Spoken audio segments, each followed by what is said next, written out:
والصلاة والسلام على سيد الأنبياء والمرسلين أما بعد فأعوذ بالله من الشيطان الرجيم بسم الله الرحمن الرحيم فاعلم أنه لا إله إلا الله صدق الله مولانا العظيم وبلغنا رسوله النبي الكريم ونحن على ذلك لمن الشاهدين والشاكرين والحمد للہ رب العالمین۔ حمد و صلات کے بعد میں نے آپ حضرات کے سامنے قرآن کریم کا 26واں پارہ سورہ محمد کی آیت نمبر 19 کا ایک ٹکڑا خطبے کے اندر تلاوت کرنے کا شرف حاصل کیا، جس میں اللہ تبارک و تعالی نے فرمایا فَعَلَمْ أَنَّهُ لَا إِلَٰهَ إِلَّا اللَّهُ، جان لو بے شک نہیں ہے کوئی معبود سوائے اللہ کے۔ اس آیت کریمہ میں اللہ تبارک و تعالی نے فرمایا ہے لا الہ الا اللہ کو جان لو۔ کلمہ طیبہ لا الہ الا اللہ محمد رسول اللہ کو اللہ تعالیٰ نے جاننے کا حکم دیا ہے۔ تو آپ درود پاک سنائیے تو میں انشاءاللہ آگے کی بات بڑھاؤں۔ اللہم صلی علی سیدنا مولانا محمد النبی الحبیب الآل القدر العظیم الجاہ وعلی آلہ وصحبہ وبارک وسلم صلاۃ و سلام علیک یا رسول اللہ صلی اللہ تعالی علیہ وسلم۔ فَعَلَمْ أَنَّهُ لَا إِلَٰهَ إِلَّا اللَّهُ، جان لو نہیں ہے کوئی معبود سوائے اللہ کے۔ ہمارا اسلام کا جو پہلا کلمہ ہے جس کو ہم کلمہ طیب کہتے ہیں، بچپن میں عربی مدرسے میں آپ بھی پڑھتے ہوں گے، استاد ہم کو پڑھاتے تھے اول کلمہ طیب۔ اول کا معنی آتا ہے پہلا، کلمے کا معنی آتا ہے بات کلام، اور طیب کا معنی آتا ہے پاک پاکیزہ۔ اول کلمہ طیب، پہلی بات پاک ہے۔ اسلام پاک مذہب ہے، پاکی کی تعلیم دیتا ہے۔ تو اسلام کے دائرے میں کسی کو داخل کرنا ہے، مسلمان کرنا ہے، تو لا الہ الا اللہ محمد رسول اللہ پڑھایا جاتا ہے۔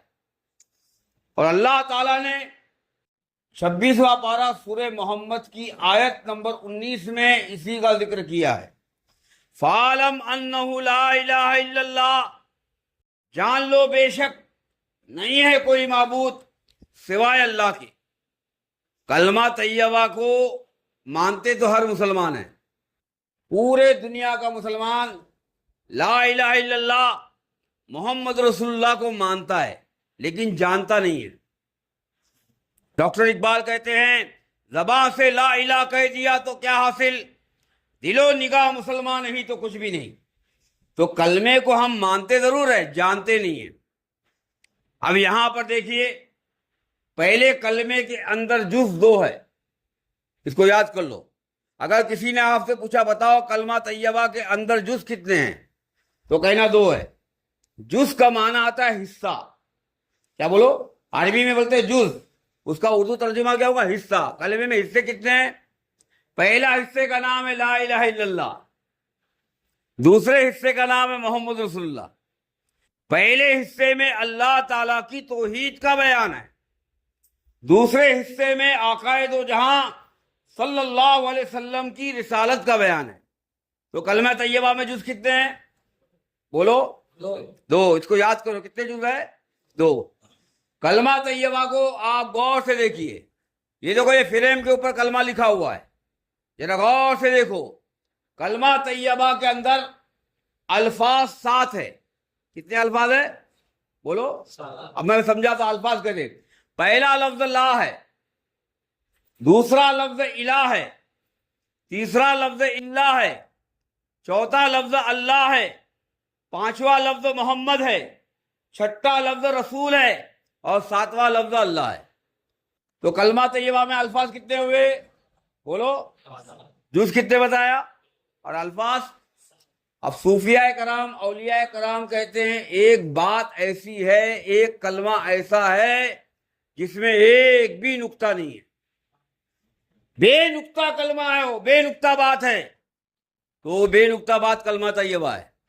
کلمہ طیبہ کو غور سے دیکھو، لا میں نقطہ نہیں، الہ میں نقطہ نہیں، اللہ میں نقطہ نہیں، اللہ میں نقطہ نہیں، محمد میں نقطہ نہیں، رسول میں نقطہ نہیں، اللہ میں نقطہ نہیں۔ اس کو صوفیاء کرام کہتے ہیں بے نقطہ کلمہ، بے نقطہ بات۔ اور یہ کلمہ طیبہ نوری کلمہ ہے، جو یہ کلمہ طیبہ سمجھ گیا پورا اسلام سمجھ گیا۔ پورے اسلام کی تعلیم کلمہ طیبہ میں ہے۔ کائے میں بولو؟ پورے کلمہ طیبہ کے اندر ہے، کیونکہ کلمہ طیبہ میں الفاظ ہے 7۔ کتنے الفاظ ہیں؟ اب ہم نے غور کیا 7 پر۔ قرآن پاک کو ہم نے جب کھولا، سورہ فاتحہ کی آیت کو ہم نے گنا، سورہ فاتحہ کے اندر آیت 7 ہے۔ کتنے آیت ہے؟ بولو، 7۔ سورہ فاتحہ میں آیت 7۔ قرآن شریف میں 7 منزلیں ہیں۔ اگر دن میں کوئی ایک منزل پڑھے گا قرآن کی تو ہفتے میں 7 دن میں قرآن ختم کر لے گا۔ تو قرآن میں کتنی منزلیں ہیں؟ سمجھتے چلو، قرآن میں منزلیں کتنی ہیں؟ 7۔ اللہ تعالیٰ نے زمین 7 بنائی ہے، آسمان 7 بنائے، انسان کے جسم میں سوراخ 7 ہے۔ کتنے سوراخ ہے؟ کیسا ثابت کریں گے؟ 7 سوراخ ہے انسان کے جسم میں۔ آپ ذرا اپنے چہرے پہ دیکھیے، انسان کے چہرے میں سوراخ کتنے ہیں؟ یہ دو ناک کے سوراخ، 2 ناک کے سوراخ اور ایک منہ، یہ 5 سوراخ تمہارے چہرے میں ہیں، اور 2 سوراخ نیچے، ایک آگے ہے ایک پیچھے ہے۔ تو انسان کے جسم میں سوراخ کتنے ہیں؟ بولو۔ خانے کعبہ کا طواف ہوتا ہے 7 چکر کا، یہ بھی 7 چکر ہے۔ صفا مروہ کی سعی جو ہوتی ہے وہ بھی 7 ہوتی ہے کہ نا؟ بولو۔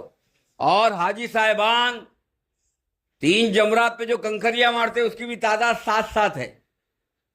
کتنی کنکریاں ماری جاتی ہیں؟ ہفتے کے دن بھی 7 ہے۔ ہفتے کے دن کتنے ہیں؟ 7 ہے۔ اور کلمہ طیبہ میں الفاظ کتنے ہیں؟ دماغ میں آ رہی بات؟ 7 میں بہت گفتگو ہو سکتی ہے، لیکن وقت مجھے کم دیا گیا ہے۔ تو الفاظ کتنے ہیں بولو؟ جز 2 ہے، الفاظ 7 ہے۔ اب دیکھیں کلمہ طیبہ میں حروف کتنے ہیں؟ لا الہ الا اللہ میں 12 حروف ہیں۔ ادھر الف ایک حرف ہے، با ایک حرف ہے نا، تو لا الہ الا اللہ کے جب آپ حروف گنیں گے تو 12 ہے۔ محمد رسول اللہ کے حرف 12 ہے، ابو بکر صدیق کے حرف 12 ہے، عمر ابن خطاب کے حرف 12 ہے، عثمان ابن عفان کے حرف 12 ہے، علی ابن ابی طالب کے حرف بھی 12 ہے۔ اللہ نے مہینے بھی 12 بنائے۔ اللہ کے نزدیک مہینوں کی گنتی کتنی ہے؟ 12 ہے۔ آسمان میں برج بھی 12 ہے۔ سورہ بروج کی جو پہلی آیت ہے نا، وَالسَّمَاءِ ذَاتِ الْبُرُوجِ، آسمان میں برج ہے۔ اور برج کتنے ہیں بولو؟ کہ 12 برجوں میں 12 ستارے بڑے ہیں۔ نبی کریم صلی اللہ علیہ وسلم کی جب ولادت باسعادت ہوئی تو آسمان کے 12 برجوں نے اللہ کے حضور سجدہ کیا۔ کیا کیا؟ اللہ کا شکر ادا کیا کہ اے اللہ تیرے حبیب تشریف لائے۔ تو 12ویں کے چاند کا مجرا ہے سجدہ نور کا، 12 برجوں سے جھکا ایک ایک ستارہ نور کا۔ تو آسمان میں برج کتنے ہیں؟ اور حضرت موسیٰ علیہ السلام نے پتھر پہ اپنا عصا مارا تو قرآن میں اللہ نے فرمایا فَانْفَجَرَتْ مِنْهُ اثْنَتَ عَشَرَةَ عَيْنًا، اس میں سے 12 چشمے نکلے۔ تو چشموں کی تعداد بھی قرآن کی روشنی میں 12 ہے۔ کتنی بولو؟ حضرت یعقوب علیہ السلام کے بیٹے بھی تھے 12۔ کتنے؟ بنی اسرائیل کے قبیلے 12 بنے۔ کتنے بولو؟ اور آقا دو جہاں اعظم کے دادا جان حضرت عبد المطلب کے بیٹے بھی تھے 12، اور آقا دو جہاں اسلام کی ولادت کی تاریخ بھی ہے 12۔ کتنی تاریخ ہے؟ اور یہ تاریخ جمہور علماء کے نزدیک ہے۔ کیا جملہ بول رہا ہوں؟ جمہور علماء، سب سے مشہور قول پورے دنیا میں مسلمانوں کے درمیان 12 ربیع الاول ہے۔ الگ الگ تاریخیں بیان کی تاریخ نگاروں نے، کسی نے کہا 2 ربیع الاول کو پیدا ہوئے، کسی نے کہا 5 ربیع الاول کو پیدا ہوئے، کسی نے کہا 8 ربیع الاول کو پیدا ہوئے، کسی نے کہا 9 ربیع الاول کو پیدا ہوئے، کسی نے کہا 12 ربیع الاول کو پیدا ہوئے، کسی نے کہا 15 ربیع الاول کو پیدا ہوئے، کسی نے کہا 22 ربیع الاول کو پیدا ہوئے۔ الگ الگ تاریخ ہے، لیکن 12 ربیع الاول کا جو قول ہے یہ جمہور علماء کا ہے، اور پوری دنیا کا مسلمان 12 ربیع الاول کو کے قول پہ عمل کرتا ہے۔ اور یہ قول کن کا ہے؟ امام ابن ابی شیبہ رحمۃ اللہ تعالی علیہ، جو امام بخاری اور امام مسلم کے استاد محترم ہیں، امام ہیں۔ انہوں نے حدیث نقل کی حضرت جابر رضی اللہ تعالیٰ عنہ سے اور حضرت عبداللہ ابن عباس رضی اللہ تعالیٰ عنہ سے۔ حضرت جابر رضی اللہ تعالیٰ نبی صلی اللہ علیہ وسلم کے صحابی ہیں، اور حضرت عبداللہ ابن عباس بھی، یہ بھی میرے آقا صلی اللہ علیہ وسلم کے صحابی ہیں۔ حضرت عباس ابن عبد المطلب کے بیٹے ہیں اور مفسر قرآن ہے، جن کا نام حضرت عبداللہ ابن عباس ہے۔ وہ لکھتے ہیں آقا دو جہاں صلی اللہ علیہ وسلم ربیع الاول کی 12 تاریخ پیر کے دن پیدا ہوئے، اور یہی قول کو لیتے ہوئے پوری دنیا کے علماء میں یہی قول مشہور ہوا، اور تمام محدثین فقہاء نے یہی قول کو مشہور کیا۔ تو لا الہ الا اللہ میں 12 حروف، محمد رسول اللہ میں کتنے حروف؟ اللہ نے میں نے کتنے بنائے؟ اور نبی صلی اللہ علیہ وسلم کی پیدائش کی تاریخ کتنی ہے؟ تو 12ویں کے چاند کا مجرا ہے سجدہ نور کا، 12 برجوں سے جھکا ایک ایک ستارہ نور کا۔ تو لا الہ الا اللہ یہ کلمہ طیبہ کا پہلا جز کہاں پر ہے قرآن میں؟ 26واں پارہ سورہ محمد کی آیت نمبر 19 میں ہے۔ اور دوسرا جز قرآن میں کہاں ہے؟ 26واں پارہ سورہ فتح کی آخری جو 29ویں آیت ہے۔ اللہ نے فرمایا محمد الرسول اللہ، محمد صلی اللہ علیہ وسلم اللہ کے رسول ہیں۔ تو یہ لا الہ الا اللہ محمد رسول اللہ ہے جنت کی چابی۔ یہ آخری بات، جنت کی چابی کیا ہے بولو؟ کوئی اگر پوچھے جنت کی کنجی کیا ہے، جنت کی چابی کیا ہے، فٹ سے جواب دینا لا الہ الا اللہ محمد رسول اللہ، کیونکہ جنت کے دروازے ہیں 8۔ کتنے دروازے ہیں؟ اور یہ حدیث بخاری سے ثابت ہے۔ رمضان کے مہینے میں تمام علماء دنیا کی حدیث کو پڑھتے ہیں۔ حضرت سہیل ابن سعد رضی اللہ تعالیٰ روایت کرتے ہیں، رسول اللہ صلی اللہ علیہ وسلم نے ارشاد فرمایا جنت کے 8 دروازے ہیں، اور ایک دروازے کا نام باب الریان ہے، اس سے وہی لوگ داخل ہوں گے جو روزدار ہیں۔ تو باب الریان کے دروازے سے کون لوگ داخل ہوں گے؟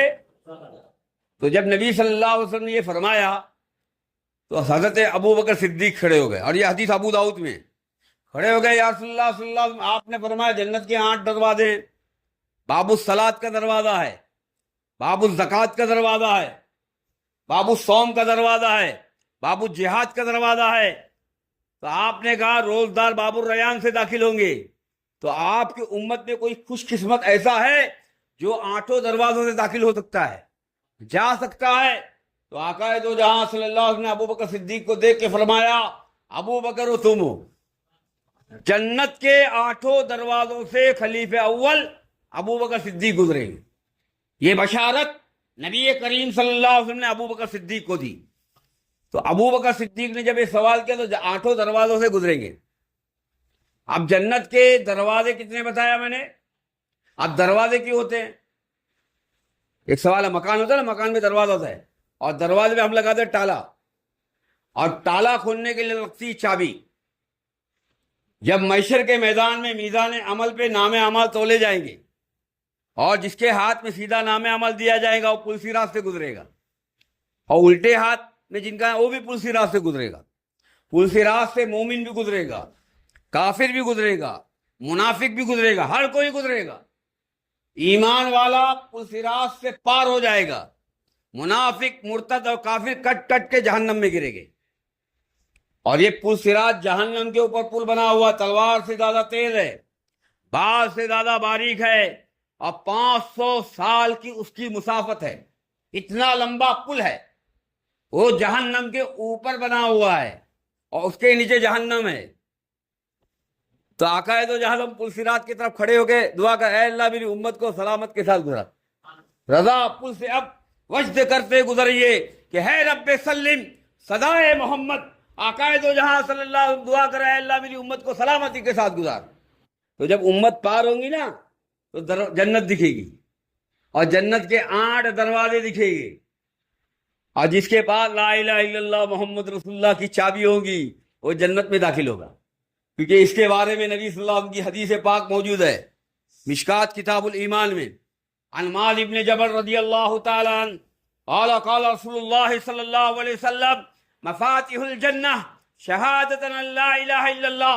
حضرت معاذ بن جبل رضی اللہ تعالی عنہ سے روایت ہے، رسول اللہ صلی اللہ علیہ وسلم نے ارشاد فرمایا، جنت کی کنجیاں، جنت کی چابیاں لا الہ الا اللہ کی گواہی دینا ہے، یعنی لا الہ الا اللہ محمد رسول اللہ کی جو گواہی دے گا وہ جنت میں داخل ہوگا۔